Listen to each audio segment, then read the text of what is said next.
สวัสดีค่ะทุกคนตอนนี้เรากำลังมาเที่ยวที่เป็นอควาเรียมนะคะมีพี่มายมาด้วยวันนี้เนาะพี่มายสวัสดีทุกคนมีปลาแล้วมาดูปลากันวันนี้มีปลาดาวด้วยลูกแล้วก็ปลากระเบนใช่ป่ะปลากระเบนยังว่ายน้ำมีปลากระเบนนี่ปลากระเบนกับปลาดาวจริงๆเลยเนี่ยก็เป็นพวกสัตว์ทะเลต่างๆเนาะตรงนี้นี่มีปลาอยู่ใต้เนี้ยใช่ไหมปลาตะเพียนใช่ป่ะใช่ไม่ได้เนาะตรงนี้ก็มีพวกปลาหรือสัตว์อะไรเต่ามีเต่าอันนี้ก็เป็นปลานะปลาทะเลปลาน้ำจืดเยอะแยะมากมายนะทุกคนตอนนี้เราอยู่กันที่อุโมงค์ปลาแล้วทุกคนพี่ไม้ด้วยแล้วก็ลุงมินด้วยนี่มีปลาแล้วก็มีพวกปะการังเนาะ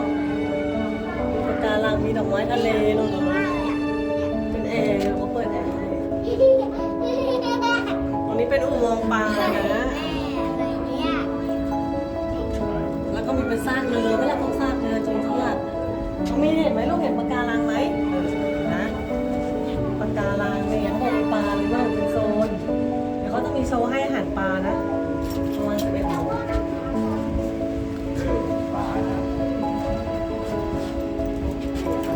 วันนี้ไงพี่ไม้นี่เขากำลังทำความสะอาดนี่ไงมีนักประดาน้ำมีเห็นป่ะนู่นนักประดาน้ำเขามาทำความสะอาดกันนะ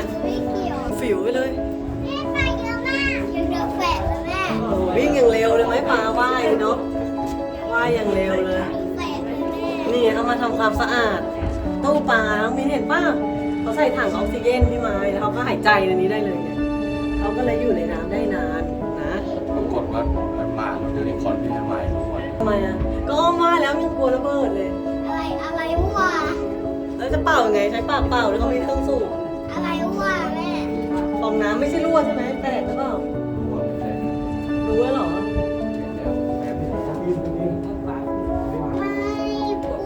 นี่ไงมีปลาเยอะเลย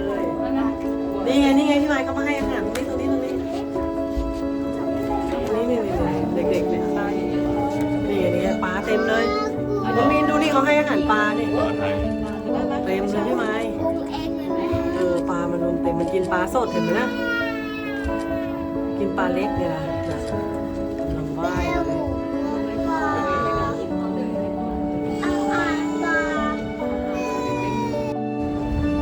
วันนี้เรามากันอยู่ที่อุโมงค์ที่3นะก็คือปลาปากจระเข้เจอย่างพี่ไม้ปลาปากจระเข้ข้างบนว่าบนหัวนะโรเบลเลอร์เลยนี่ตัวนี้ก็เป็นปลาต่างๆนี่พี่ไม้มีหีบสมบัติด้วยแล้วก็มีปลาว่ายโอ้ยนี่เข้าไปเป็นซากปลาอะไรโอ้ยนี่ปลาดุกนี่